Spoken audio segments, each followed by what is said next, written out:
ഹബീബായ റസൂലുള്ളാഹി സ്വല്ലല്ലാഹു അലൈഹി വസല്ലം പറഞ്ഞതുപോലെ കൊന്നവൻ അറിയില്ല എന്തിനു വേണ്ടിയാണ് കൊന്നതെന്ന്, കൊല്ലപ്പെട്ടവൻ അറിയില്ല എന്തിനു വേണ്ടിയാണ് കൊല്ലപ്പെട്ടതെന്ന്. ഹബീബായ നബി സല്ലല്ലാഹു അലൈഹി വസല്ലം പറഞ്ഞ അതേ വാക്കുകൾ പുതിയ കാലത്തിന്റെ കവി കടമെടുത്ത് പറയുന്നുണ്ട്. കൊന്നതാരെന്നറിയില്ല, കൊല്ലപ്പെട്ടതാരെന്നറിയില്ല, പക്ഷേ ഒന്നെനിക്കറിയാം, കൊല്ലപ്പെട്ടതെല്ലാം മനുഷ്യരായിരുന്നു എന്ന്. മനുഷ്യനായിരുന്നു, സ്വപ്നങ്ങളുള്ള മനുഷ്യൻ, ആഗ്രഹമുള്ള മനുഷ്യൻ, ശലഭങ്ങളോട് കളിച്ചു നടന്ന കൊച്ചുകുട്ടികൾ, മനീബായുടെ ചെറിയ കവറുകളിൽ അവരെ കൊണ്ടുപോയി കബറടക്കം ചെയ്യപ്പെടുമ്പോ ആ അതിർത്തിയുടെ മറുഭാഗത്ത് വെള്ളം ചോദിച്ചതിന്റെ പേരിൽ കയ്യിറക്കപ്പെട്ടവർ, ഒരു റൊട്ടി കഷണത്തിന് വേണ്ടി ജീവിതം നഷ്ടപ്പെട്ടു പോയവർ, തകർന്നു പോയ പിതാവിന്റെ മയ്യത്തിൽ കൊട്ടിപ്പിടിച്ചു പറയുന്ന കൊച്ചു കുഞ്ഞുകൾ, യാതൊരു തെറ്റുമറിയാതെ വിധവകളായവർ, അനാഥകളായവർ, നിരാലംബരും നിരാശ്രയരും നിദ്രാവിഹീനരുമായ 10,000 ഗസയുടെ, റഫയുടെ, കാൻയൂനിസിന്റെ ചുമരുകൾക്കപ്പുറൽ കിടന്ന് നിലവിളിക്കുമ്പോൾ, ആകാശത്തിലൂടെ തീപന്നങ്ങൾ കുതിഞ്ഞു പായുമ്പോൾ, യഥാർത്ഥത്തിൽ എല്ലാത്തിനും അപ്പുറം ഇതിന്റെ പുറകിൽ ഒരു അജണ്ടയുണ്ട്. അത് സാമ്രാജ്യത്തിന്റെ അജണ്ട മാത്രമല്ല, കച്ചവടത്തിന്റെ കണ്ണുകൾ കൂടിയാണ്.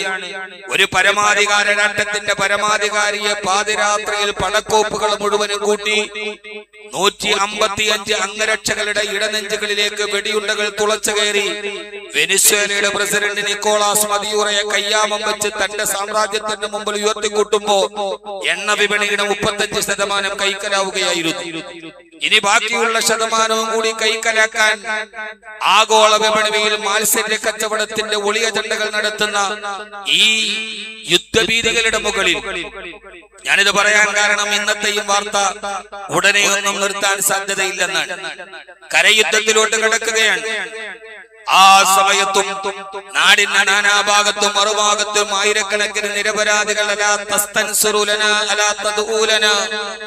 ഞങ്ങൾക്ക് വേണ്ടി പ്രാർത്ഥിക്കുവാനും ഞങ്ങൾക്ക് സഹായിക്കാനും ആരുമില്ലേ എന്ന് ചോദിക്കുമ്പോ സമാനതയുള്ള ആശങ്കകളുമായി തന്റെ മുമ്പിലെത്തിയ അനുയായികളോട് റസൂലുള്ളാഹി സ്വല്ലല്ലാഹു അലൈഹി വസല്ലം മുൻഗാമികളുടെ ത്യാഗത്തിന്റെ കഥകളൊക്കെ പറഞ്ഞിട്ട് അല്ലാഹുവിന്റെ റസൂൽ സ്വല്ലല്ലാഹു അലൈഹി വസല്ലം പറയുന്ന ഒരു വാക്കുണ്ട്, വല്ലാഹി, പടച്ച തമ്പുരാനെ തന്നെയാണ് സത്യം.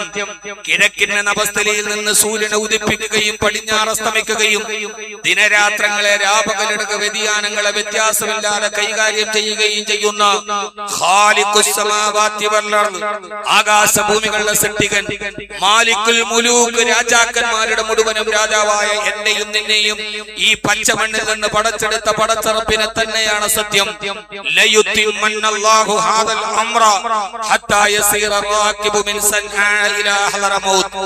വല്ലാഹി, പടച്ച തമ്പുരാനെ തന്നെയാണ് സത്യം. ലയുത്തിമന്നല്ലാഹു ഹാദൽ അംറ, ഈ കാര്യത്തെ അല്ലാഹു പൂർത്തീകരിക്കുക തന്നെ ചെയ്യും. ദാറുന്നദവയുടെ ഉള്ളിൽ നിന്ന് രഹസ്യമായി അബൂബക്കർ റളിയല്ലാഹു തആല അൻഹുവിന്റെ കയ്യിൽ പിടിച്ചു മന്ത്രം ചെയ്ത ഈ വിശുദ്ധമായ ഇസ്ലാം അതങ്ങനെ ശുഅബ് അബൂ താലിബിന്റെ മലഞ്ചെരിവുകളിൽ പട്ടിണി കിടന്ന്, ഖൈബറുകളിൽ രക്തം ചിന്തി, ഹുനൈനുകളിൽ പോരാടി, അഹ്സാബുകളുടെ സഖ്യകക്ഷികളുടെ മുഴുവനും ആക്രമണങ്ങളെ അതിജീവിച്ച് നൂറ്റാണ്ടുകളോളം കടന്നു വന്ന ഈ ദീൻ, പരിശുദ്ധമായ ദീൻ, അല്ലാഹുവിന്റെ ഖൗല ലാ ഇലാഹ ഇല്ലല്ലാഹ് മുഹമ്മദുർ റസൂലുള്ളാഹ്, ഏകത്വത്തിന്റെ ഈ ദീനിനെ അല്ലാഹു പൂർത്തീകരിക്കുക തന്നെ ചെയ്യും. ഹത്താ യസീറ റാകിബു മിൻ സൻആ ഇലാ ഹദറമൗത്ത് ലാ യഖാഫു ഇല്ലല്ലാഹ് വദ്ഹിബ അലാ ഗനമിഹി. ഇറാഖിന്റെ നഗരമായ സൻആ മുതൽ ഹദറമൗത്ത് വരെ പാതിരാ സമയത്തൊരു പെൺകുട്ടി ഒരാളെയും പേടിക്കാതെ മനസ്സമാധാനത്തോടെ സന്തോഷത്തോടെ ജീവിക്കുന്ന ഒരു കാലം വരുന്നത് വരെ അല്ലാഹു ഈ ദീനിനെ പൂർത്തിയാക്കുക തന്നെ ചെയ്യും. ഹബീബായ നബി സല്ലല്ലാഹു അലൈഹി വസല്ലം മനോഹരമായി ദീനി ലോകത്ത് പുലരുന്നതിനെ കുറിച്ച് പറയുമ്പോൾ അല്ലാഹുവിന്റെ റസൂൽ പറയുന്നത്, ഒരു സ്ത്രീക്കൊരു പെണ്ണിന് പാതിരാ സമയത്ത് ഒരാളെയും പേടിക്കാതെ സമാധാനത്തോടെ ജീവിക്കാൻ കഴിയുക. ഒരു സിവിലൈസേഷൻ ആകുന്നത് സ്ത്രീ ആദരിക്കപ്പെടുമ്പോഴാണെന്ന് യുദ്ധകാലത്തിന്റെ കാലുഷ്യങ്ങളുടെ നടുവിൽ പറയാൻ കഴിഞ്ഞ റസൂലുള്ളാഹി സ്വല്ലല്ലാഹു അലൈഹി വസല്ലമെ നിങ്ങളൊന്ന് ഓർത്തു നോക്കുക. എത്ര മനോഹരമാണ് അവർക്ക്. നട്ടുച്ച നേരത്ത് പുറകെ നടന്ന് ശല്യം ചെയ്തവനെ മലയാളി വെടിവെച്ചു കൊന്നു എന്ന വാർത്തയുടെ നടുവിലാണ് നമ്മുടെ രാജ്യത്തിന്റെ ഈ സാമൂഹ്യ രംഗത്ത് നാം മനസ്സിലാക്കുന്നതെങ്കിൽ ഒരു സ്ത്രീ ആദരിക്കപ്പെടുന്നത് വരെ ഈ ദീനിനെ അല്ലാഹു നിലനിർത്തുമെന്ന് ഹബീബായ നബി മുഹമ്മദ് മുസ്തഫ സ്വല്ലല്ലാഹു അലൈഹി വസല്ലം. എന്നിട്ട് അല്ലാഹുവിന്റെ റസൂൽ സ്വല്ലല്ലാഹു അലൈഹി വസല്ലം പറഞ്ഞു, വലാകിന്നകും തസ്തഅജിലൂൻ, പക്ഷേ നിങ്ങൾ ധൃതി കാണിക്കരുത്, അക്ഷമരാവരുത്. നാളെ തന്നെ ഇസ്ലാം ഈ ലോകത്ത് ബുദ്ധീകരിക്കപ്പെടണമെന്ന ഒരു അക്ഷമ നിങ്ങളുടെ ജീവിതത്തെ വൈകാരികമായി നിങ്ങൾ പ്രതികരിക്കരുത്. ഹബീബായ റസൂലുള്ളാഹി സ്വല്ലല്ലാഹു അലൈഹി വസല്ലം നമ്മോട് പറഞ്ഞു തരികയാണ്, ജീവിതത്തിലുടനീളം 1400 വർഷങ്ങൾക്ക് മുമ്പ് അല്ലാഹുവിന്റെ റസൂൽ സ്വല്ലല്ലാഹു അലൈഹി വസല്ലം വിശ്വാസികളോട് പറഞ്ഞത്, ഒരു വിശ്വാസിയുടെ ജീവിതം പരീക്ഷണങ്ങളുടെ കനൽപദങ്ങളെ താണ്ടി മാത്രമേ മുമ്പോട്ട് പോകാൻ കഴിയൂ. വിശ്വാസി എന്ന രീതിയിൽ നാം ആദ്യം ഉണ്ടാകേണ്ട ഒന്ന്, സാധാരണ നമ്മുടെ ചെറുപ്പക്കാർക്കൊക്കെ തോന്നാം, എന്തിനു വേണ്ടി ഇസ്ലാമിനെതിരെ ഇത്ര ആളുകൾ ഒരുമിച്ച് കൂടുന്നു, മുസ്ലിമീങ്ങൾക്ക് മാത്രം എതിരെ എന്ത്? 1400 വർഷങ്ങൾക്ക് മുമ്പ് അല്ലാഹുവിന്റെ ഹബീബ് നബി മുഹമ്മദ് മുസ്തഫ സ്വല്ലല്ലാഹു അലൈഹി വസല്ലം വിശ്വാസികളോട് പറഞ്ഞ ഏറ്റവും പരമപ്രധാനമായ ഒരു കാര്യം നാം മനസ്സിലാക്കേണ്ടത്, പരീക്ഷണം എന്നത് വിശ്വാസികളുടെ മാത്രം പ്രത്യേകതയാണ്. വിശ്വാസമില്ലാത്തവരെ സംബന്ധിച്ചോളം പരീക്ഷണങ്ങൾക്ക് അടിസ്ഥാനമില്ല, ദുഃഖങ്ങൾക്ക് അടിസ്ഥാനമില്ല. ഈ ഭൂമിയിൽ തന്നെയാണ് സ്വർഗവും നരകവും എന്ന് ചിന്തിക്കുന്ന ആളുകൾക്ക് എന്ത് പ്രയാസം, എന്ത് ദുഃഖങ്ങൾ. എല്ലാത്തിനും അപ്പുറം ഈ പരീക്ഷണങ്ങൾക്കപ്പുറം അല്ലാഹു വെച്ചിരിക്കുന്ന വലിയൊരു പ്രതിഫലത്തെ മാത്രം ആഗ്രഹിച്ച് ജീവിക്കുന്നവർ, ഈ ഭൂമിയിൽ നമുക്ക് കിട്ടാതിരിക്കുന്നതെല്ലാം സ്വർഗത്തിൽ കിട്ടും എന്ന് ആഗ്രഹിക്കുന്ന ആളുകൾ, അവരെയാണ് പരീക്ഷണങ്ങളുടെ മുകളിലൂടെ നടന്നു പോകേണ്ടത്. ആ പരീക്ഷണങ്ങൾ എല്ലാ ഭാഗത്തും ഉണ്ടാകും.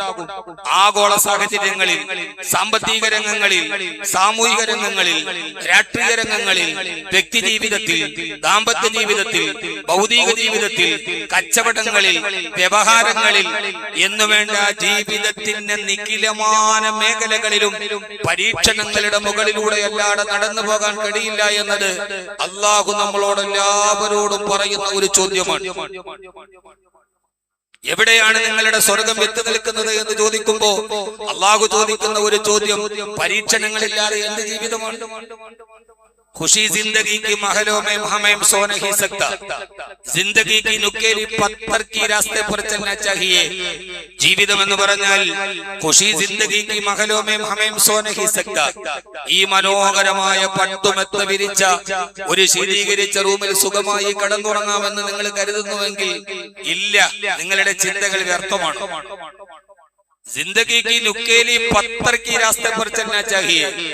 ജീവിതം എന്ന് പറഞ്ഞാൽ കല്ലും മുള്ളും നിറഞ്ഞ, കല്ലിനും മുള്ളിനും മുകളിലൂടെ ചവിട്ടി ലക്ഷ്യത്തിലെത്താൻ കഴിയുന്ന ഒരു തീർത്ഥയാത്രയുടെ പേരെയാണ് ജീവിതം എന്ന് പറയുന്നത്.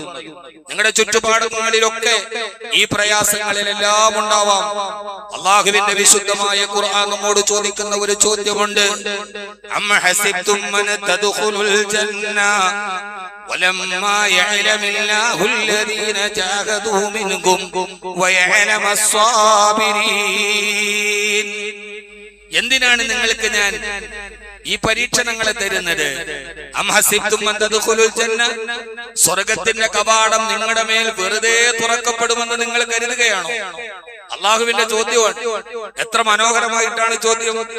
പല അയിനുണ്ടകത്ത് ഒരു കണ്ണും ഇതുവരെ കണ്ടിട്ടില്ലാത്ത, ഒരു ഹൃദയം ഇതേവരെ ചിന്തിച്ചിട്ടില്ലാത്ത, ഒരാൾക്കും ജീവിതത്തിൽ ചിന്തിക്കാൻ പോലും കഴിയാത്ത ഒരു അനുഗ്രഹം ഞാൻ നിങ്ങൾക്ക് ഒരുക്കി വെച്ചത് ഇവിടെയും സുഖിച്ച് ജീവിച്ചിട്ട് അവിടെയും പോയി സുഖത്തോടെ ജീവിക്കാമെന്ന് നിങ്ങൾ കരുതുകയാണോ? ഇല്ല.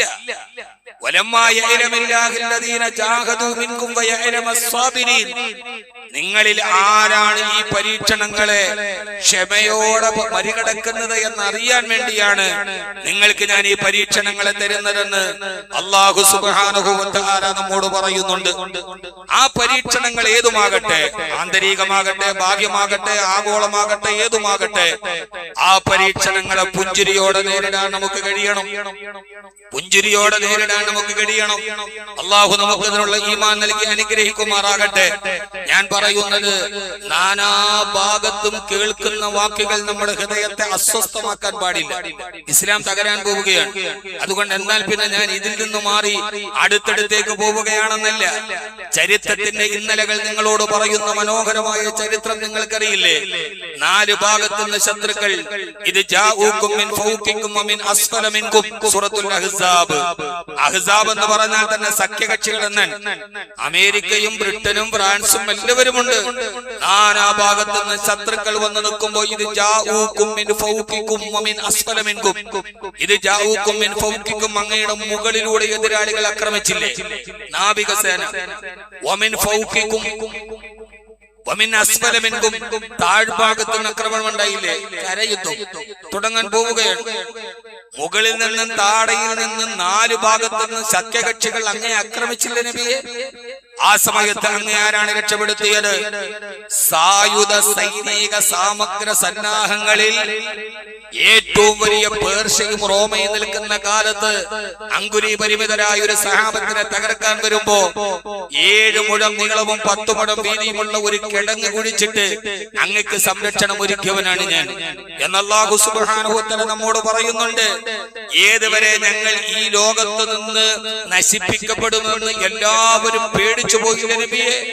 هنالك ابتلي المؤمنون وزلزلوا زلزالا شديدا. ആ ഒരു സമയത്തിന്റെ പിക്ചറൈസേഷൻ ഖുർആൻ പറയുന്നത് ഇങ്ങനെയാണ്: ഹുനാലിക അബ്തുലിയൽ മുഅ്മിനൂൻ. ആ സമയത്ത് മുഅ്മിനീങ്ങൾ തീഷ്ണമായി പരീക്ഷിക്കപ്പെട്ടു. വസുൽസിലു സിൽസാലൻ ശദീദ, ഹൃദയം കിടുങ്ങി, കാലുകൾ പതറി, ഞരമ്പുകൾ ത്രസിച്ചു, നെറ്റിത്തടത്തിൽ വിയർപ്പ് വന്നു. നാനാഭാഗത്തുനിന്ന് ശത്രുക്കൾ അങ്ങേ അവസാനിപ്പിക്കുമെന്ന് തോന്നുന്ന നേരം മുഅ്മിനീങ്ങളെ, സഹോദരങ്ങളെ, ആ ചെറിയ കിടങ്ങിന്റെ അറുഭാഗത്ത് വലിയൊരു സൈനിക വ്യൂഹം നിൽക്കുകയാണ്. ആ സമയത്താണ് അനുയായികൾ വന്ന് നബി സല്ലല്ലാഹു അലൈഹി വസല്ലമയോട് പറയുന്നത്: നബിയെ, കഴിക്കാൻ ഭക്ഷണമില്ലാതെ വയറ്റിൽ കല്ല് കെട്ടിയിട്ട് അവിടെ കാണുന്ന ഒരു പാറക്കെട്ട് പൊട്ടിക്കാൻ പോകുമ്പോൾ കഴിയാതെ നബി സല്ലല്ലാഹു അലൈഹി വസല്ലമയുടെ കയ്യിൽ കൊടുക്കുന്നുണ്ട്. ഒരു ജുമാ പ്രസംഗത്തിൽ പറഞ്ഞു തീർക്കാൻ കഴിയുന്ന ഒന്നല്ല ഇത്. ഫഅഖദ നബി സല്ലല്ലാഹു അലൈഹി വസല്ലം അൽ-മിഅ്വല, ഹബീബായ നബി തങ്ങൾ ആ ആയുധം എടുത്തു, പാറക്കല്ലിൽ വെട്ടി. ഇരുമ്പ് പോയി പാറയിൽ സ്പർശിച്ചപ്പോൾ അഗ്നിസ്ഫുലിംഗങ്ങൾ ചിതറി. ഒരു നേരത്തെ ഭക്ഷണം കഴിക്കാനില്ലാതെ വയറ്റിൽ കല്ല് കെട്ടിവെച്ച് നിൽക്കുന്ന തന്നെ അനുയായികളോട് അല്ലാഹുവിന്റെ റസൂലിന്റെ ഒരു ചോദ്യമുണ്ട്: ഈ അഗ്നിസ്ഫുലിംഗങ്ങൾ എന്തെന്നറിയോ? ഇല്ല നബിയെ, അതാ കുനൂസ് കിസ്റ, ഇത് കിസ്റയുടെ ഖജനാവാണ്. രണ്ടാമതും വെട്ടി. രണ്ടാമത് പറഞ്ഞു, ഇത് പേർഷ്യയുടെ ഖജനാവാണ്. അവർ അത്ഭുതപ്പെട്ടു പോയി. രാപ്രിയരുടെ കഥകളിലോ സഞ്ചാര കഥകളിലോ മാത്രം കേട്ട സാമ്രാജ്യത്തിന്റെ കൊട്ടാരം, സഹാബ, ഒരു കാലത്ത് പേർഷ്യയുടെ കൊട്ടാരം നിങ്ങളുടെ കൈകളിൽ വരുന്ന ഒരു കാലം വരും എന്ന് അല്ലാഹുവിന്റെ റസൂൽ സല്ലല്ലാഹു അലൈഹി വസല്ലം അവരോട് സന്തോഷ വർത്തമാനം പറയുകയാണ്. സന്തോഷ വർത്തമാനം. ഒരു നേരത്തെ ഭക്ഷണത്തിന് ഗതിയില്ലാതെ നിൽക്കുന്ന നേരത്ത് പേർഷ്യയുടെ ഖജനാവ് ചൂണ്ടിക്കാണിച്ചിട്ട് പ്രതീക്ഷയോടെ ജീവിക്കാൻ പറഞ്ഞ പ്രവാചകനാണ് ഹബീബായ റസൂലുള്ളാഹി സ്വല്ലല്ലാഹു അലൈഹി വസല്ലം. എന്തിനാണ് സഹോദരങ്ങളെ നിരാശ? ഈ വാക്കുകൾ കേൾക്കുമ്പോൾ ഇസ്ലാം തകരുന്നു എന്ന് നിങ്ങൾ കരുതുന്നുവോ? ഇസ്ലാം സിദ്ധാ ഹോഗാ. ഓരോ കർബല കഴിഞ്ഞിട്ടും ഇസ്ലാം ലോകത്ത് വിജയിച്ചതേയുള്ളൂ. അവസാനം വയറ്റിൽ കല്ല് കെട്ടിവെച്ചു. എന്തിനാ കല്ല് കെട്ടിവെച്ചത്? നമ്മൾ പറയുന്നത് വലിയ ത്യാഗത്തിന്റെ കഥയാണ് ഖന്തക്കിൽ കല്ല് കെട്ടിവെച്ചതെന്ന്. ആർക്കെങ്കിലും വല്ലാതെ വിശപ്പ് വരുമ്പോൾ വയറ്റിൽ കല്ല് കെട്ടിവെച്ചാൽ വിശപ്പ് മാറും? ഇല്ല. എന്തിനാണ് കല്ല് കെട്ടിയത്? വയറ് നന്നായി വിശന്ന് വയറൊട്ടിയാൽ നടുകുനിയും. മറുഭാഗത്തിരുന്ന ശത്രുക്കൾ നോക്കുമ്പോൾ മുതുക് കുനിഞ്ഞാൽ പരാജയപ്പെട്ടു പോകുന്നു എന്നാണ്. ശത്രുക്കൾ നോക്കുമ്പോൾ മുതുക് വളഞ്ഞ് കാണാതിരിക്കാൻ വേണ്ടിയാണ് റസൂലുള്ളാഹി സ്വല്ലല്ലാഹു അലൈഹി വസല്ലം ശത്രുവിന്റെ മുമ്പിൽ നിവർന്നു നിൽക്കാൻ വേണ്ടിയാണ് തന്റെ ഈ വയറ്റിൽ കല്ല് കെട്ടിവെച്ചത്. എന്റെ പ്രിയപ്പെട്ട സഹോദരങ്ങളെ, അതുകൊണ്ട് ഈ പരീക്ഷണങ്ങളെ മുഴുവനും സുസ്മേരവദനരായി പ്രതീക്ഷയോടുകൂടി നേരിടാൻ നമുക്ക് കഴിയണം. ജീവിതത്തിൽ ഏതുമാകട്ടെ, ആദരവായ പ്രവാചകൻ നബി മുഹമ്മദ് മുസ്തഫ സല്ലല്ലാഹു അലൈഹി വസല്ലം ഹബീബായ നബി തങ്ങൾ പറയുന്നുണ്ട്: ലോകത്ത് എന്നെ പരീക്ഷിക്കപ്പെട്ടതുപോലെ ലോകത്ത് ഒരാളെയും പരീക്ഷിക്കപ്പെട്ടിട്ടില്ല. നിങ്ങൾ ആ ജീവിതത്തെ ഒന്ന് ആലോചിച്ചു നോക്കൂ. ആഗോളമായ പരീക്ഷണത്തെ കുറിച്ച് മാത്രമല്ല, വളരെ പ്രധാനപ്പെട്ട ഒരു വിഷയത്തെ കുറിച്ച് ഈ പ്രഥമ ജുമയിൽ ഞാൻ നിങ്ങളോട് ഓർമ്മ ഓർമ്മപ്പെടുത്തുകയാണ് പ്രിയപ്പെട്ട സഹോദരങ്ങളെ. ഹബീബായ നബി സല്ലല്ലാഹു അലൈഹി വസല്ലം ആരാണ് ഇതുപോലെ പരീക്ഷിക്കപ്പെട്ടത്? ജനിക്കുന്നതിന് തൊട്ടു മുമ്പ് പിതാവ് നഷ്ടപ്പെട്ടു. ജനിച്ച ഉടനെ മാതാവിനെ കബറടക്കി. അത് കഴിഞ്ഞ് ആശ്വാസമായിരുന്ന പിതാമഹൻ രണ്ടുപേരും മരണപ്പെട്ടു. അവസാനം അനാഥനായി അബൂ താലിബിന്റെ അബൂ ഖുബൈസ് പർവ്വതത്തിന്റെ താഴെ ആടിനെ മേച്ചിട്ട് ജീവിതത്തിന്റെ വക കൊണ്ടിരുന്ന അനാഥബാലന് ജീവിതത്തിൽ ആശ്വാസമായ ഒരു പ്രിയപ്പെട്ടവളെത്തി ഖദീജ റളിയല്ലാഹു അൻഹ. എല്ലാ സങ്കടങ്ങളും അവസാനിച്ചെന്ന് കരുതി സന്തോഷത്തോടെ ദാമ്പത്യ ജീവിതം മുമ്പോട്ട് പോകുമ്പോ ആ സമയത്താണ് ഖദീജയും ഇവിടെ പറയുന്നത്. പ്രിയപ്പെട്ട ഭാര്യയെ കബറടക്കി. അതിനുശേഷം മക്കയിൽ നിന്ന് സ്വന്തം നാട്ടിൽ നിന്ന് ആട്ടിയോടിക്കപ്പെട്ടു. 13 വർഷം അന്യദേശത്ത് പോയി ആരാരുമില്ലാതെ പരീക്ഷണങ്ങളിലൂടെ നടന്നു. തിരിച്ചു മക്കയിൽ വന്നു. ജീവിച്ചിരിക്കുന്ന കാലത്ത് അല്ലാഹു നൽകിയ മുഴുവൻ ആൺമക്കളും ഹബീബായ നബി തങ്ങളുടെ ജീവിതത്തിൽ കൺമുന്നിൽ മരണപ്പെട്ടുപോയി. തന്റെ ആൺമക്കളെ മുഴുവനും കബറടക്കിയ ഒരു പിതാവിന്റെ പേരാണ് നബി മുഹമ്മദ് മുസ്തഫ സല്ലല്ലാഹു അലൈഹി വസല്ലം. പ്രിയപ്പെട്ട മകൾ സൈനബ് വിട പറഞ്ഞുപോയി. പ്രിയപ്പെട്ട മകൾ മരണപ്പെട്ടു പോയി. ജീവിതത്തിൽ ഒരു ചെറിയ നിരാശ വരുമ്പോ ഏതോ ഒരു സംഗീതജ്ഞന്റെ മ്യൂസിക് കേൾക്കാൻ പോയ വഴിയിൽ മകൻ മരണപ്പെട്ടു പോയപ്പോ മകന്റെ മൃതദേഹം മുമ്പിലെത്തുന്നതിന് മുമ്പേ ആത്മഹത്യ ചെയ്ത അച്ഛന്റെയും അമ്മയുടെയും കഥനത്തിന്റെ കഥ ഇന്നലകളിൽ കേട്ടിട്ടുണ്ട്. എന്തിനാണ് കാലുകൾ പതറുന്നത്? ഹബീബായ റസൂലുള്ളാഹി സ്വല്ലല്ലാഹു അലൈഹി വസല്ലം മദീനത്തെ പള്ളിയിൽ ഇരിക്കുമ്പോഴാണ് പ്രിയപ്പെട്ട മകൾ സൈനബ് റളിയല്ലാഹു തആല ഒരു കുഞ്ഞുമോളുണ്ടായിരുന്നു. രോഗത്തിന്റെ വല്ലാത്ത അവസ്ഥയിൽ അവർ പടഞ്ഞുപോയി. ആ കുഞ്ഞു മരണത്തോടെടുക്കുമ്പോ പ്രിയപ്പെട്ട സൈനബ് റളിയല്ലാഹു തആല പറയുന്നുണ്ട്, എന്റെ ഉപ്പയോടൊന്ന് വരാൻ പറ. സഹാബത്ത് മദീനയിലേക്ക് പോയി. മദീനയിൽ ചെന്ന് റസൂലുള്ളാഹി സ്വല്ലല്ലാഹു അലൈഹി വസല്ലം ആളുകളുമായി ചർച്ചയിലാണ്. നബിയെ മോള് വിളിക്കുന്നുണ്ട്, വരാൻ പറയുന്നുണ്ട്. റസൂലുള്ളാഹി സ്വല്ലല്ലാഹു അലൈഹി വസല്ലം പറഞ്ഞു, അവളോട് പറ ഞാൻ ഒരല്പം തിരക്കിലാണ്, അവളോട് ഒരല്പനേരം അവിടെ ക്ഷമിച്ചിരിക്കാൻ പറയും. സഹാബത്ത് പോയി പറയുമ്പോ സൈനബ് റളിയല്ലാഹു അൻഹയുടെ കയ്യിൽ കിടന്ന് കുഞ്ഞുമോൾ ഇങ്ങനെ മരണത്തിന്റെ വെപ്രാളത്തിൽ പടക്കുമ്പോ വല്ലാഹി ലയതിയന്നൽ ആൻ, എന്റെ ഉപ്പ വന്നേ മതിയാവൂ, ഇപ്പോൾ വരാൻ പറയണം, വല്ലാഹി വന്നേ മതിയാവൂ. ഒരു മകള് പതറിപ്പോകുമ്പോൾ സാന്ത്വനം ഉപ്പയാണ്. സഹാബത്ത് പോയി അല്ലാഹുവിന്റെ റസൂൽ സ്വല്ലല്ലാഹു അലൈഹി വസല്ലമയോട് പറഞ്ഞു.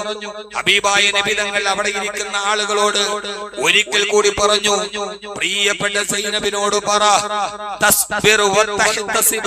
ക്ഷമിക്കാൻ പറ, പിടിച്ചു നിൽക്കാൻ അവളുടെ ഉപ്പ പറഞ്ഞു എന്ന് പറയുന്ന മോളോട്. സൈനബ് റളിയല്ലാഹു അൻഹ പറഞ്ഞു, ഇല്ല, എനിക്ക് ക്ഷമിക്കാൻ കഴിയില്ല, എനിക്ക് പിടിച്ചു നിൽക്കാൻ കഴിയുന്നില്ല. എന്റെ പെണ്ണുമോൾ എന്റെ കൈത്തണ്ടയിൽ കിടന്ന് പെടയാണ്, എന്റെ ഉപ്പയോട് വരാൻ പറയൂ. റസൂലുള്ളാഹി സ്വല്ലല്ലാഹു അലൈഹി വസല്ലമയ്ക്ക് രണ്ടാമത് വിവരം വന്നപ്പോ കൂടെ നിന്ന ആളുകളോട് യാത്ര പറഞ്ഞ് അല്ലാഹുവിന്റെ ഹബീബ് മദീനയിൽ നിന്ന് മദീനത്തു പള്ളിയിൽ നിന്ന് ഓടി. പ്രിയപ്പെട്ട മോളുടെ കൊച്ചുകുടിലോട്ട് കയറുമ്പോൾ കൈത്തണ്ടയിൽ കിടന്ന കുഞ്ഞുമോൾ ഹബീബിന്റെ പേരക്കുട്ടി സല്ലല്ലാഹു അലൈഹി വസല്ലം പെടയുകയാണ്. അല്ലാഹുവിന്റെ റസൂൽ പറഞ്ഞു, സൈനബേ കുഞ്ഞിനെ ഇങ്ങോട്ട് തരൂ. സൈനബ് റളിയല്ലാഹു തആല കുഞ്ഞിനെ കയ്യിലേക്ക് കൊടുത്തു. ഹബീബിന്റെ കയ്യിൽ കിടന്ന് ആ കുഞ്ഞ് അവസാനത്തെ പടച്ചില് പടഞ്ഞു. പ്രിയപ്പെട്ട ഹബീബിന്റെ കയ്യിൽ കിടന്ന കുഞ്ഞുമോൾ അവസാനത്തെ പടച്ചില് പടഞ്ഞു. ആ പ്രിയപ്പെട്ട പേരക്കുട്ടി അല്ലാഹുവിന്റെ റസൂൽ സല്ലല്ലാഹു അലൈഹി വസല്ലമയുടെ കയ്യിൽ കിടന്ന് വിട പറഞ്ഞു. ഏത് കൈയാണ്? ഏത് കൈയാണ്? കൈ. ആ കൈവിരലിലൂടെയാണ് എല്ലാ പ്രാവശ്യവും വെള്ളിയാഴ്ച ഖത്തീബ് ഖുത്ബ ഓതുമ്പോൾ രണ്ടാമതൊരു ഖുത്ബ ഉണ്ടല്ലോ, اللهم صل على سيدنا محمد الذي سبح بيده الحصى ونبأ من بين أصابع الرمال. ആ പ്രവാചകന്റെ വിരലുകൾക്കിടയിലൂടെ മരുഭൂമിയിൽ ജലസരിത്തുകൾ നിർഗളിച്ചിട്ടുണ്ട്. ആ കൈകൾ ചൂണ്ടിയപ്പോൾ ചന്ദ്രകോളം വിട്ട പൊട്ടിപ്പിളർന്നിട്ടുണ്ട്. ആ കയ്യിൽ പിടിച്ചപ്പോൾ രാത്രിയിൽ അത് വൈദ്യുതി വിളക്ക് പോലെ പ്രകാശിച്ചിട്ടുണ്ട്. പക്ഷെ ആ മാന്ത്രികമായ റിസാലത്തിന്റെ വിരലുകൾക്ക് ജീവിതത്തിന്റെ പരീക്ഷണത്തെ തടയാൻ കഴിഞ്ഞില്ല. കാരണം അല്ലാഹു അങ്ങനെയാണ്. കയ്യിൽ കിടന്ന കുഞ്ഞവസാനത്തെ പടച്ചല് പടഞ്ഞ് മരിക്കുമ്പോ പ്രിയപ്പെട്ട മോൾ സൈനബ് പറയുന്നുണ്ട്, ഹബീബേ എന്റെ കുഞ്ഞുമോൾ പോയി. അല്ലാഹുവിന്റെ റസൂൽ സല്ലല്ലാഹു അലൈഹി വസല്ലം പറഞ്ഞു, സൈനബേ ക്ഷമിക്കേ, ഇന്ന ലില്ലാഹി മാ അഖദ വലഹു മാ അതാ വലികുല്ലി ഷൈഇൻ അജലുൻ മുസമ്മാ. പൊന്നുമോളോട് പറഞ്ഞതാണ്, മോളെ ഇന്നലില്ലാഹി മാ അഖദ, ഇത് തന്നത് റബ്ബാണ്. വലഹു മാ അത, തിരിച്ചെടുക്കാനുള്ള എല്ലാ അധികാരവും അവനാണ്. വലികുല്ലി ഷൈഇൻ അജലുൻ മുസമ്മാ, എല്ലാത്തിനും അല്ലാഹു നിശ്ചയിച്ച ഒരു സമയമുണ്ട് മോളെ. ആ സമയമായാൽ അവര് പോയി കളയും. തന്റെ പ്രിയപ്പെട്ട പേരക്കുട്ടി കയ്യിൽ കിടന്ന് വിട പറയുന്ന നേരത്ത് ഹബീബിന്റെ പേരക്കുട്ടി വിട പറഞ്ഞു. സൈനബ് റളിയല്ലാഹു അൻഹയുടെ കണ്ണ് നിറഞ്ഞു. തീർന്നില്ല സഹോദരങ്ങളെ.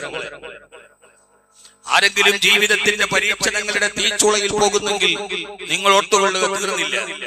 6 മാസം കഴിഞ്ഞു. ഹബീബ് പള്ളിയിൽ ഇരിക്കുമ്പോൾ ആരോ വന്ന് പറഞ്ഞു, അങ്ങയുടെ മകൾ സൈനബും പോയി. സൈനബ് റളിയല്ലാഹു തആലയുടെ പ്രിയപ്പെട്ട മകളും പോയി. ഓടി വീട്ടിൽ ചെല്ലുമ്പോ വാടി താട വീണ മുല്ലപ്പൂ പോലെ വെള്ളത്തുണിയിൽ പൊതിഞ്ഞു പൊന്നുമോൾ സൈനബ്. ഹബീബ് ഒന്നും മിണ്ടാതെ മയ്യത്തിലേക്ക് നോക്കി നിന്നു. സഹാബത്ത് പറയുന്നുണ്ട്, എന്തെങ്കിലും ഒന്ന് പറഞ്ഞിരുന്നെങ്കിൽ ഞങ്ങൾക്ക് സമാധാനമായേനെ. അല്ലാഹുവിന്റെ റസൂൽ പ്രിയപ്പെട്ട പൊന്നുമോളുടെ നെറ്റിത്തടത്തിലേക്ക് നോക്കി നിന്നു. മയ്യത്ത് കുളിപ്പിക്കാൻ എടുത്തു. സഹാബത്ത് അല്ലാഹുവിന്റെ റസൂൽ അൻസാരി സ്ത്രീകളോട് പറഞ്ഞു, എന്റെ സൈനബിനെ കുളിപ്പിക്കുമ്പോൾ നിങ്ങൾ അതിൽ കർപ്പൂരമിടണം. മയ്യത്ത് കുളിപ്പിച്ചു കഴിഞ്ഞാൽ നിങ്ങൾ എന്നോട് വിവരം പറയണം. അപ്പുറത്ത് മയ്യത്ത് കുളിപ്പിക്കുമ്പോ ഈത്തപ്പന മരത്തിന്റെ ഓലയുടെ മറയുടെ അപ്പുറത്ത് ജലം ഇങ്ങനെ വീടുന്നത് ഹബീബ് കേട്ടു നിന്നു. അവസാനം അത് അവസാനിച്ചപ്പോൾ അൻസാരി സ്ത്രീകൾ പറഞ്ഞു, യാ റസൂലല്ലാഹ്, മയ്യത്ത് കുളിപ്പിച്ചു കഴിഞ്ഞു നബിയെ. അല്ലാഹുവിന്റെ റസൂൽ തന്റെ ശരീരത്തിൽ കിടക്കുന്ന ഒരു വെള്ള ഷാൾ എടുത്തിട്ട് അവരോട് പറഞ്ഞു, ഇതെന്റെ സൈനബിന്റെ കഫൻ തുണിയുടെ കൂടെ വെക്കണം. ഖബറിൽ അവൾക്ക് എന്തെങ്കിലും ഒരു സന്തോഷമുണ്ടാവട്ടെ എന്ന്. തന്റെ പ്രിയപ്പെട്ട മകളെ യാത്രയാക്കുകയാണ് ആ പിതാവ്. ജീവിതത്തിൽ നാം അനുഭവിക്കാത്ത സങ്കടങ്ങൾ ഏതാണ്? നമുക്കറിയാത്ത പരീക്ഷണങ്ങൾ ഏതാണ്? ആ പരീക്ഷണങ്ങൾ മരണമാകാം, അപകടമാകാം, പ്രയാസമാകാം, മാരക രോഗമാവാം. പ്രിയപ്പെട്ട മകളെ പള്ളിക്കാട്ടിലേക്ക് ഇറക്കി വെക്കുമ്പോ ഹബീബ് കരയുന്നുണ്ട് സല്ലല്ലാഹു അലൈഹി വസല്ലം, അല്ലാഹുവേ, എന്റെ പൊന്നുമോൾ സൈനബ് പാവമാണ് റബ്ബേ, അവളെ നീ ഖബറിൽ ശിക്ഷിക്കരുതേ എന്ന് ഹബീബായ റസൂലുള്ളാഹി സ്വല്ലല്ലാഹു അലൈഹി വസല്ലം കരയുന്ന ഒരു രംഗമുണ്ട്. ഞാൻ എന്റെ പ്രിയപ്പെട്ട സഹോദരങ്ങളോട് പറഞ്ഞത്, ജീവിതമെന്ന് പറയുന്ന ഈ തീർത്ഥയാത്രകളിൽ പരീക്ഷണങ്ങൾ ഒരു മാലപ്പടക്കം പോലെ മുമ്പിലോട്ട് വരുമ്പോ ഉറ്റവരും പുഴയവരും വിട്ടുപോകാം. മാരകമായ രോഗങ്ങൾ നമ്മളെ പിടികൂടാം. ആ സമയത്തൊക്കെ അല്ലാഹു സുബ്ഹാനഹു വ തആല നമുക്ക് നൽകുന്ന ഏറ്റവും വലിയ പ്രതിവിധി എന്താണ്? ഇതിനെയൊക്കെ മറികടക്കാൻ നമുക്ക് കിട്ടുന്ന ഏറ്റവും മനോഹരമായി പടച്ചവൻ തരുന്നത് എന്താണ്? അല്ലാഹു സുബ്ഹാനഹു വ തആല ആരെങ്കിലും ജീവിതത്തിൽ മനസ്സിന് ഉറക്കമില്ലെങ്കിൽ, പരീക്ഷണങ്ങൾ നമ്മുടെ ജീവിതത്തെ കെടുത്തുന്നുവെങ്കിൽ, ആ സമയത്തെല്ലാം അല്ലാഹു സുബ്ഹാനഹു വ തആല നമ്മോട് പറയുന്ന ഒരു ഒറ്റമൂലിയുണ്ട്. ഏത് പ്രയാസങ്ങളെയും മറികടക്കണം. അല്ലാഹു പറയുകയാണ്, ബിസ്മില്ലാഹിർ റഹ്മാനിർ റഹീം, വസ്ബിർ ലിഹുക്മി റബ്ബിക ഫഇന്നക ബിഅയ്യുനിനാ വസബ്ബിഹ് ബിഹംദി റബ്ബിക ഹീന തഖൂം വമിനൽ ലൈലി ഫസബ്ബിഹു വഇദ്ബാറൻ നുജൂം. സൂറത്ത് തൂർ. ഞാൻ ഈ പറയുന്നത് മുഴുവനും ഖുർആനാണ്. അല്ലാഹു പറയാണ്, പരീക്ഷണങ്ങൾ വരുമ്പോൾ വസ്ബിർ ലിഹുക്മി റബ്ബിക, ഒന്ന് ഇത് അല്ലാഹുവിന്റെ തീരുമാനമാണെന്ന് കരുതി ക്ഷമിക്കുക. ഇതെന്റെ റബ്ബാണ്. ലയുസീബുനാ ഇല്ലാ മാ കതബല്ലാഹു ലനാ, എന്റെ രക്ഷിതാവ് അറിയാതെ ജീവിതത്തിൽ ഒന്നും സംഭവിക്കില്ല എന്ന് അടിയുറച്ച് വിശ്വസിക്കുന്നവനാണ് ഞാൻ. വസ്ബിർ, അതെല്ലാം അല്ലാഹു എനിക്ക് നൽകുന്നതാണ് എന്ന ഒരു ബോധവും ബോധ്യവും നമുക്കുണ്ടാവുക. രണ്ടാമത് അതുപോലെ തന്നെ അല്ലാഹു പറയുകയാണ്,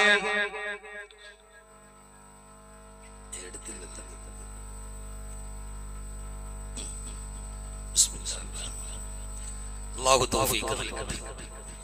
ഏത് പരീക്ഷണങ്ങളെയും പ്രതിസന്ധികളെയും മറികടക്കാൻ കഴിയുന്ന ഏറ്റവും വലിയ ഒരു പരിചയമാണ് സദഖ.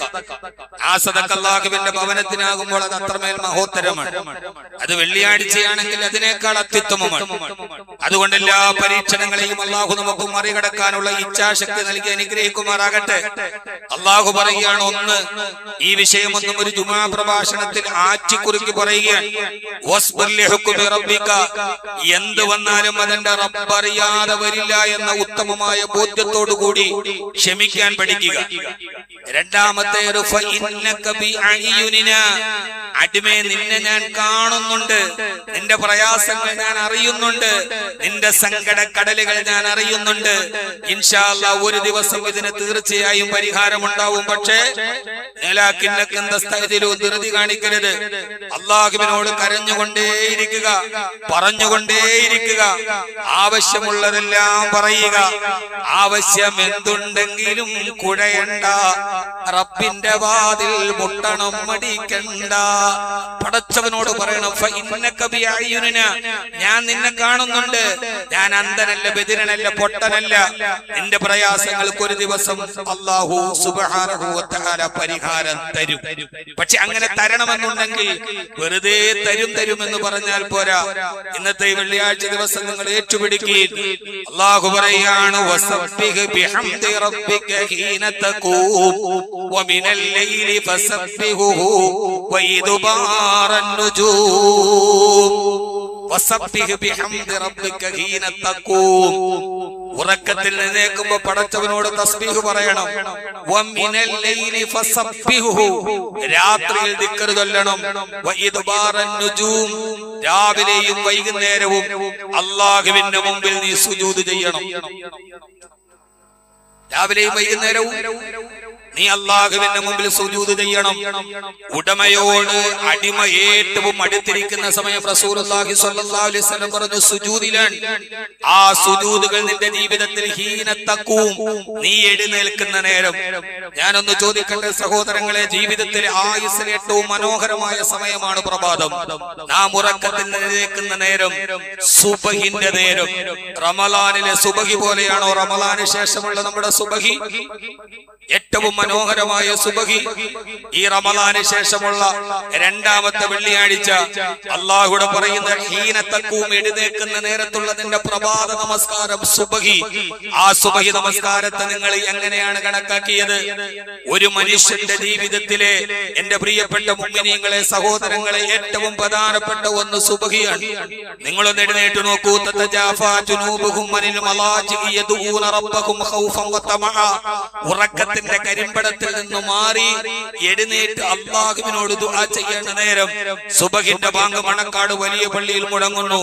നിങ്ങൾ എഴുന്നേറ്റ് ഉറക്കത്തോട് വിട പറഞ്ഞ് ഒളു എടുത്തിട്ട് നേരെ പള്ളിയിൽ വരുന്നു. പള്ളിയിൽ വന്ന് സുന്നത്ത് നമസ്കാരം നിർവഹിച്ച് ഇമാമിന്റെ പുറകിൽ നിന്ന് 2 റക്അത്ത് സുബഹി ഫജ്ർ വെളിവാകുന്നതേയുള്ളൂ. രണ്ടാമത്തെ റക്അത്തിൽ 2 നേരം പടച്ചവന്റെ മുമ്പിൽ സുജൂദ് ചെയ്ത് ഇന്നത്തെ രാവിലെ ആദ്യമേ രണ്ടാമത്തെ റക്അത്തിൽ ഖുനൂത്ത് ഓതുന്നു. എന്താണ് ഓതുന്നത്? അല്ലാഹുവേ, എല്ലാവരും ഉറക്കത്തിന്റെ കരിമ്പടം പുറച്ചു കിടക്കുന്ന നേരത്ത് നിന്റെ മുമ്പിൽ നെറ്റിവെച്ച് ഞാൻ എന്റെ ഇന്നത്തെ ദിവസം തുടങ്ങാൻ പോവുകയാണ്. അല്ലാഹുമ്മ ഹ്ദിനാ ഫീമൻ ഹദൈത് വആഫിനാ ഫീമൻ ആഫൈത് വതവല്ലനാ ഫീമൻ തവല്ലൈത്. അല്ലാഹുമ്മ ഹ്ദിനാ ഫീമൻ ഹദൈത്, നീ സന്മാർഗം നൽകിയവരുടെ കൂട്ടത്തിൽ ഈ സാധുവായ എന്നെയും പെടുത്തേണമേ. വഅഫിനാ ഫീമൻ ആഫൈത്, നീ സുഖവും ആരോഗ്യവും നൽകിയവരുടെ കൂട്ടത്തിൽ എന്നെയും നീ പെടുത്തേണമേ.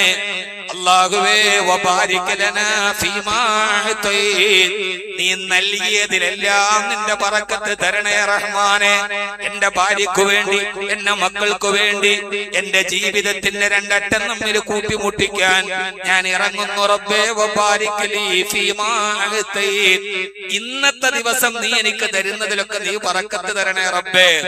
വഖിനാ റബ്ബനാ ശർറ മാ ഖളൈത്, ഇന്നത്തെ ദിവസം എന്റെ വിധികളിൽ എന്തെങ്കിലും എനിക്ക് അഹിതകരമായതുണ്ടെങ്കിൽ നീ എന്നെ കാക്കണേ റഹ്മാനെ.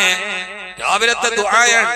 വഖിനാ റബ്ബനാ ശർറ മാ ഖളൈത്, ഇന്നത്തെ ദിവസം എന്റെ വിധിയിൽ എന്തെങ്കിലും ഉണ്ടെങ്കിൽ ലാ യറുദ്ദുൽ ഖളാഅ ഇല്ല ദുആ, വിധിയെ മറികടക്കാൻ ദുആക്ക് കഴിയും.